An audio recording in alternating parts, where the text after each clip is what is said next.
안녕하세요, 회원 여러분. 명절 잘 보내셨습니까? 자, 이제 오랫동안 쉬었다가 다시 시작하는데 감각을 잃으셨죠? 자, 그럼 오늘 이어서 문제 들어가는데 오늘 19번째 시간은요, 양도소득세도 이제 끝이 보입니다. 국외자산이죠. 국외자산에 대해서는 최근에 물어보지 않았기 때문에 시험에 출제될 확률이 아주 높은 부분이죠. 문제 중심으로 점검을 하겠습니다. 자, 그러면 강의 들어갑니다. 37번 국외자산 양도소득세 설명 중 틀린 거. 1번 국내 자산을 양도할 때까지 국내에 계속해서 5년 이상 주소 또는 거소를 둔 거주자에 한해서 납세 의무를 진다. 국내자산 양도일까지 국내에 계속해서 5년 이상 주소 또는 거소를 둔 자에 한해서 납세 의무를 진다. 맞습니다.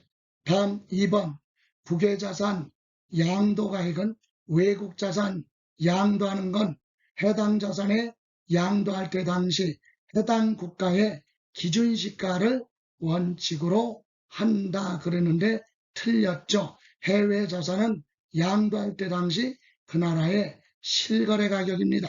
기준시가가 아니라 실거래 가격으로 한다.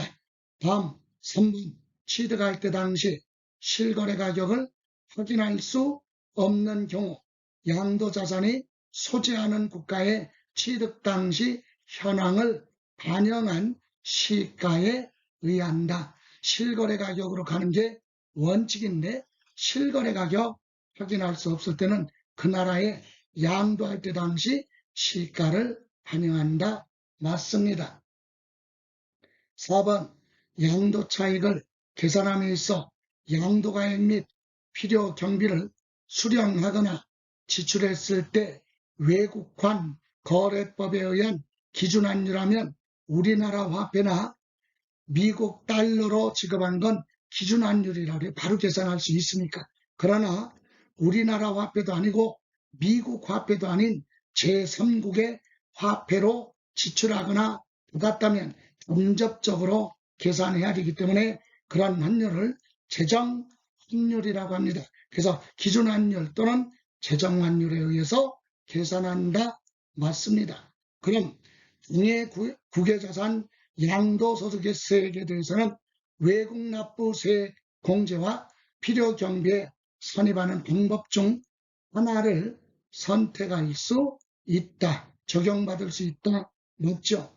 외국에서 납부한 세액이 있거나 납부할 세액이 있다면 우리나라 법에 따라 소득세 계산할 때 필요경비로 들어가서 공제를 해주든가 아니면 뒤에 세액이 나오면 끝에서 외국세 납부세, 외국 납부세 공제다. 그래서 세금이 나오면 공제해주는 방법 두 가지 중에 하나를 선택하여 적용할 수 있다. 그러면 맞습니다. 이렇게 해서 틀린 건 2번이 됩니다.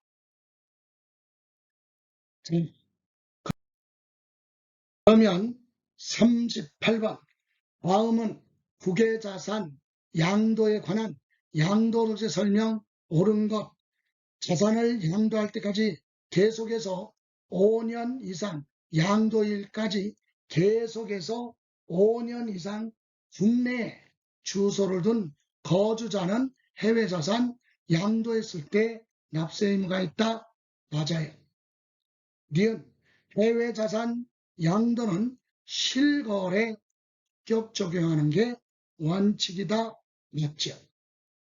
미등기 자산에 대해서는 해외 자산은 등기 여부 관계 없어요. 그래서 미등기 양도에서도 70% 적용한다. 틀렸죠.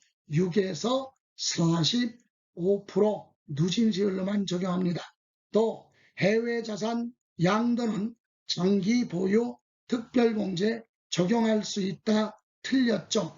해외 자산은 장기 보유 특별공제 적용하지 않습니다. 다음 양도소득 기본공제 받을 수 있다. 등기 안 했어도 공제줘요. 맞아요. 다음, 국외자산 양도하는 경우에도 분할 납부는 국내 자산과 똑같이 인정이 됩니다.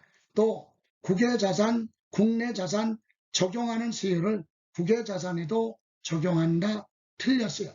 국내 자산은 등기 여부, 보유기간에 따라서 비례세율, 누진세율로 구분하는데 해외 자산은 등기 여부, 보유기간에 관계없이 오로지 6에서 45% 초과 누진세율로 적용합니다. 이렇게 해서 올바른 거 그러면 기억, 니은, 미음, 비읍 4개죠. 답은 3번이 되겠습니다. 이해가십니까?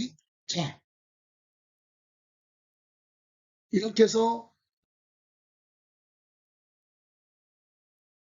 오늘은 국외자산 양도소득에 대해서 알아봤습니다. 자, 그러면 내일 이 시간에 다시 뵙겠습니다. 자, 지금까지 김성래였습니다.